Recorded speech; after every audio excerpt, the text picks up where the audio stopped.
क्या हुआ जब अचानक रात 2 बजे एक लड़की चुपचाप राम मंदिर में घुस गई।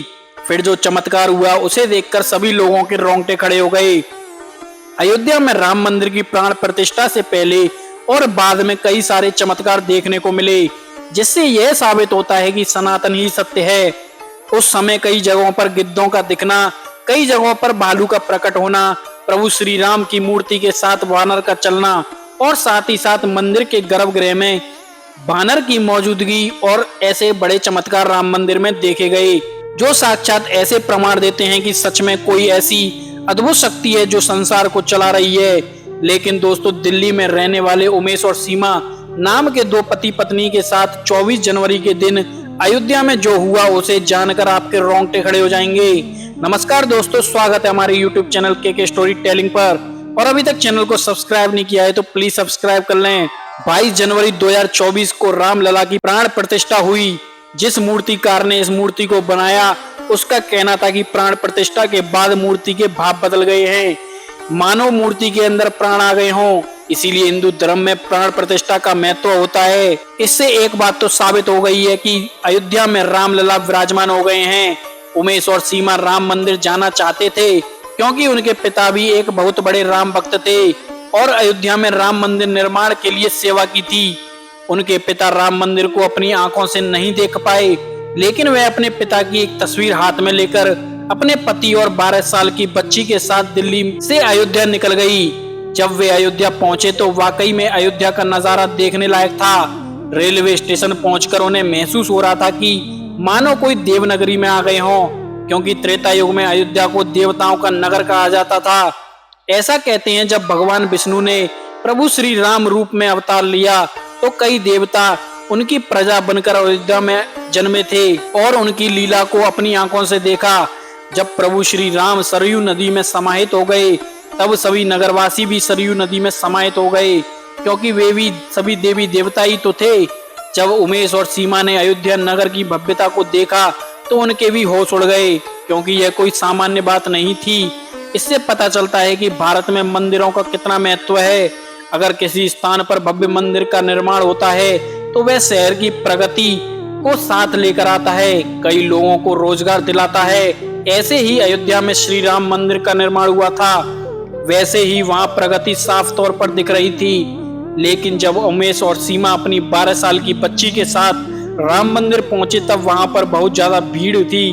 शाम का समय था और इधर उधर भगदड़ मच रही थी। इस बीच उमेश जी भी अपनी बच्ची के साथ लाइन में लगे गए। तकरीबन 4 से 5 घंटे तक उन्हें लाइन में लगना पड़ा, लेकिन उन्होंने अपना अनुभव बताते हुए कहा कि इतनी भीड़ होने के बाद भी सभी भक्त एक दूसरे के साथ समन्वयता बनाए हुए थे और हमें 4 से 5 घंटे के पश्चात रामलला के दर्शन करने का सौभाग्य प्राप्त हुआ। उस समय रात्रि की शुरुआत हो चुकी थी। ऐसा लग रहा था जैसे मेरे पिता की आत्मा को शांति मिल गई हो, क्योंकि उन्होंने राम मंदिर निर्माण सेवा में एक महत्वपूर्ण भूमिका निभाई थी। लेकिन मुझे इस बात का अंदाजा नहीं था कि प्रभु श्री राम मेरी भक्ति की परीक्षा लेने वाले थे, क्योंकि बहुत ज्यादा भीड़ का माहौल होने के कारण रात्रि के समय मंदिर में नजारा बहुत भयानक था। चारों ओर लोग ही लोग मौजूद थे और बात जब आई बाहर जाने की, इस बीच मेरी पत्नी सीमा का हाथ मेरी 12 साल की बच्ची से छूट गया। लेकिन भीड़ में उसे यह अंदाजा नहीं हुआ और हम प्रभु श्री राम का नाम जपते जपते बाहर आ गए। और जब हमने देखा कि हमारी बच्ची हमारे साथ नहीं है तो हमारे भी होश उड़ गए। चारों तरफ देखने पर केवल भीड़ ही नजर आ रही थी और बच्ची का कोई अता पता नहीं था। हम चारों तरफ उसे ढूंढ रहे थे और हर किसी से पूछ रहे थे।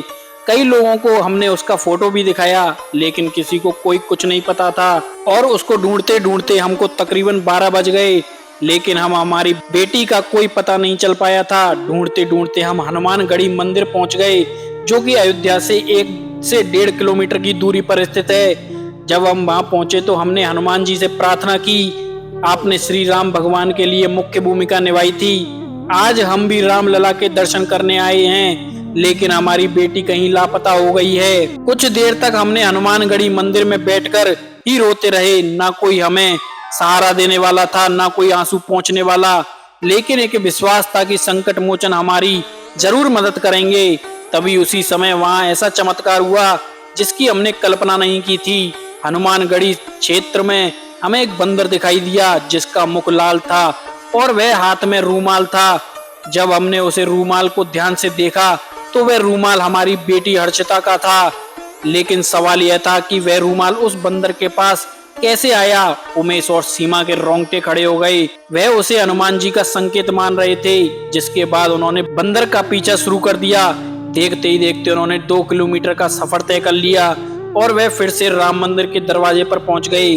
रात्रि के समय दरवाजा बंद हो चुका था, अंदर जाने का कोई मार्ग नहीं था। लेकिन वो बंदर हर्षिता के रूमाल को राम मंदिर के दरवाजे पर छोड़कर चला गया।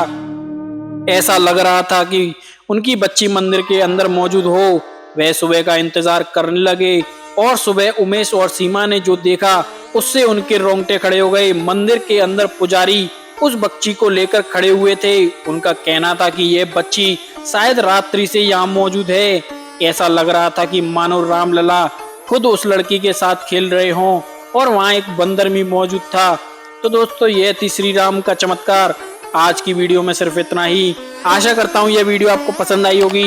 वीडियो पसंद आई हो तो वीडियो को लाइक और चैनल को सब्सक्राइब करना ना भूलें। मिलते हैं नेक्स्ट वीडियो में, जब तक के लिए जय श्री राम।